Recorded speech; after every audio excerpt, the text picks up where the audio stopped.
Matrix নির্ণায়কের আমাদের নির্ণায়ক পর্ব চলছে এবং নির্ণায়ক পর্বে আজকে এমন একটি গুরুত্বপূর্ণ বিষয় নিয়ে আলোচনা করব যা পরীক্ষাতে মোটামুটি 4 মার্কের নিশ্চয়তা প্রদান করবে। তো সেই টপিকসটির নাম হচ্ছে বিপরীত ম্যাট্রিক্স। তো আজকে মেইনলি আমাদের ইচ্ছা থাকবে বিপরীত ম্যাট্রিক্সের যত ট্রিক্স এবং টিপস আছে দুইটা ওয়েতেই, ব্রড ওয়ে শর্ট ওয়ে দুইটা ওয়েতেই তোমাদের কভার করা। আশা করি শেষ পর্যন্ত সাথেই থাকবা। যারা চ্যানেলে নতুন আসছো তারা আমার চ্যানেলটা সাবস্ক্রাইব করে নাও। ওকে, চলো শুরু করি ক্লাস। এখন আমরা যে বিষয়টা নিয়ে কাজ করব, এখন আমরা কাজ করব বিপরীত ম্যাট্রিক্স নির্ণয় করব 3/3। তো এটা very very important for CQ, মানে ক্রিয়েটিভের জন্য এই টাইপের প্রবলেম একটা আসবে পরীক্ষাতে। তো সবাই একটু ভালো করে, আসা সম্ভব আসবে বলা যায় না, আসার সম্ভাবনা অনেক বেশি। তো সবাই আশা করি মনোযোগ দিয়ে দেখবে এবং প্রত্যেকটা টাইপ এন্ড ট্রিক্স কোনটার পর কোনটা করতেছি ওই ট্রিক্স গুলো ভালো করে খেয়াল করবা। ওকে, তো চলো স্টার্ট করি। তো প্রথমে আমরা ম্যাট্রিক্সটা নিয়ে নিলাম। আমাদের ম্যাট্রিক্সটা হচ্ছে কত? 1 - 4, 1 0 - 4 -2 2 5 and 3 3 -1 2। এই ম্যাট্রিক্সের আমাকে কি নির্ণয় করতে হবে? বিপরীত ম্যাট্রিক্স নির্ণয় করো। Okay fine. তো আমি বলছিলাম বিপরীত ম্যাট্রিক্স বের করার জন্য প্রথমে আমরা কি কাজ করব? আমাদের প্রথম কাজটা হচ্ছে স্যার এর মানটা বের করে নিব।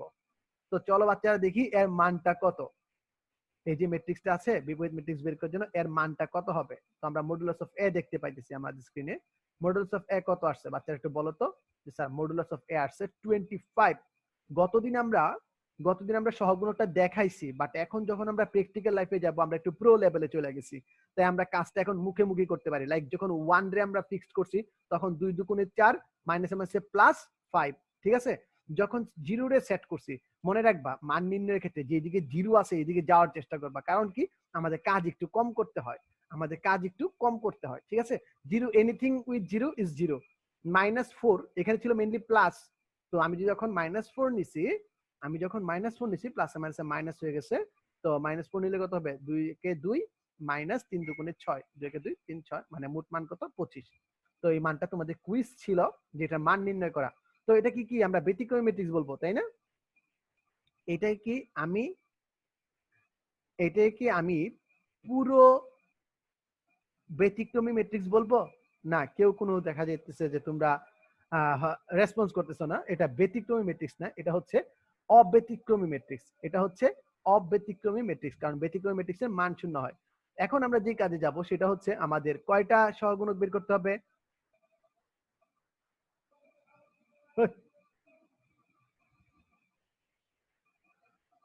এখন আমরা যেখানে যাব আমাদের কয়টা সহগুণক বের করতে হবে? আমাদের সহগুণক বের করতে হবে 9টা। এখন আমাদের 9টা সহগুণক বের করতে হবে। তো চলো প্রথমে a11 টা বের করে ফেলি। দেখো তো a11 যখন নিব তখন আমাদের কি কি স্টপ যাইতেছে? 1 এর সাথে এইটা স্টপ যাবে এবং এটা স্টপ যাবে। 2 2 4 -5 +5 শেষ 9। গুড। দেন 1 2 বের করলাম। তোমরা 1 2 বের করার জন্য দেখো এখানে একটা চিহ্ন মিসিং আছে, চিহ্নটা আগে দিয়ে নিবা। চিহ্নটা এইখান থেকেই থাকবে। চিহ্নটা যদিও আমি এইখানে দিছি, চিহ্নটা এইখানেও দেওয়া উচিত, এইখানেও চিহ্নটা দেওয়া উচিত। যদিও আমি এখানে চিহ্নটা রাখছি, বাট চিহ্নটা এই প্রথম থেকে আসবে, সহগুণক চিহ্নের আগে থেকেই আসবে, মনে থাকবে। তো এখানে আমরা মান পেয়ে গেলাম কত? 19। মনে রাখবা এই প্লেস গুলাতে ভুল করার পসিবিলিটি হিউজ, যেহেতু খুব ছোটখাটো কাজ, তখন ভুল করার সম্ভাবনা অনেক বেশি। তো এখন প্লাস দিবা না মাইনাস দিবা এটা কিভাবে চেক করবা? দেখো তোমরা এই দুটো যোগ করে ফেলবা। যদি জোড় হয় তবে প্লাস, যদি বিজোড় হয় তবে মাইনাস। 1 আর 1 যোগ করলে কত? 2 প্লাস 3 মাইনাস 4 প্লাস। ওকে, দেন চলো 2 1 যথারীতি মাইনাস আসবে, আমরা বের করে ফেললাম। এরপর 2 2 যথারীতি প্লাস আসবে, আমরা বের করে ফেললাম। এরপর 2 3 যথারীতি মাইনাস আসবে, আমরা বের করে ফেললাম। ওকে, এখন আসো 1 3 সরি 3 1 3 1 এরটা আমরা বের করে ফেলবো। আমরা 3 1 এরটাও বের করে ফেললাম। কত আসছে মান দেখি তো। আমাদের 3 1 এর মানটা কত আসছে আমরা বের করে ফেললাম।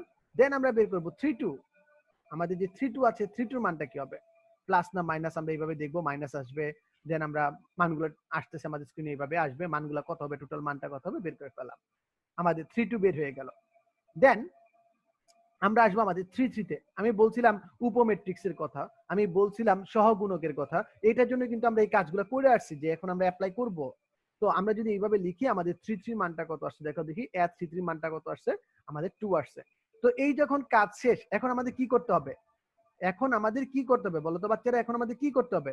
স্যার প্রত্যেকটা মানের এগেইনস্টে আমি সহগুণকগুলো ইনপুট করব। প্রত্যেকটা ভুক্তির এগেইনস্টে সহগুণক ইনপুট করব। লাইক a11 আছে, a11 এর এগেইনস্টে আমি পুরোটা 1 আছে, এই 1 এর এগেইনস্টে আমি কি লিখবো 9।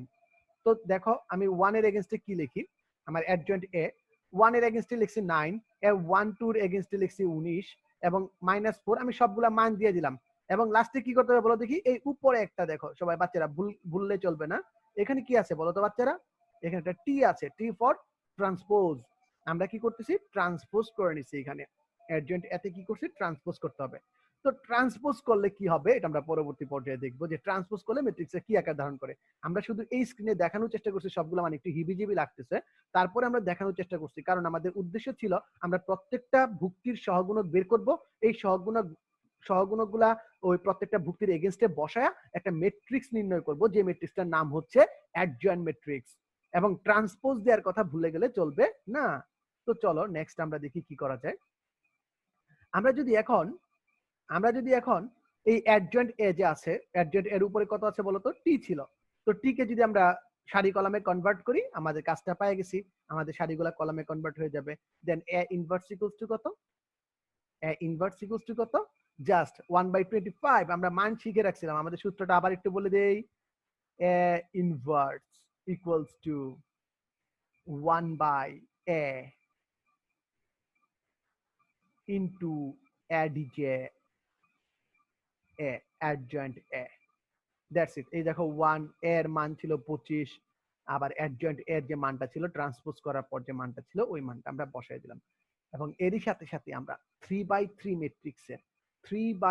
ম্যাট্রিক্সের বিপরীত ম্যাট্রিক্সটা কিভাবে নির্ণয় করতে হয় সেই বিষয়টা আমরা শিখে ফেললাম। কেমন লাগলো বাচ্চারা, কমেন্টের মাধ্যমে জানাবা। তো এই ছিল আমাদের সিকিউ টেকনিকে কিভাবে আমরা এ ইনভার্স বের করতে পারি। পরবর্তী আকর্ষণ তোমাদের একটু বলে রাখি, এই ইনভার্সটা কি করে 1 মিনিটের ভিতর বের করতে হয়, বা 2 মিনিটের ভিতর তুমি কি করে ইনভার্সটা বের করতে পারো 3/3। তবে সেই টেকনিকটা আমি পরীক্ষায় অ্যাপ্লাই করতে সাজেস্ট করব না, তোমরা পরীক্ষাতে এই বিষয়টাই অ্যাপ্লাই করবা যে টেকনিকটা শিখছো। বাট তারপরেও আরেকটা টেকনিক আছে, যদি তুমি অনেক কুল মাইন্ডেড হও, স্মার্ট হও, তবে ওই টেকনিকটাও ইউজ করতে পারো। ভেরি ভেরি নাইস একটা টেকনিক। তো ওই টেকনিকটা আমি শিখাই দিব, ঠিক আছে, শর্টকাট টেকনিকটা আমি শিখাই দিব যে কিভাবে কাজ করতে হয়। তো দেখা হচ্ছে পরের পর্বে, আর পরের পর্বে আমরা অবশ্যই শর্টকাট নিয়ে কথা বলবো।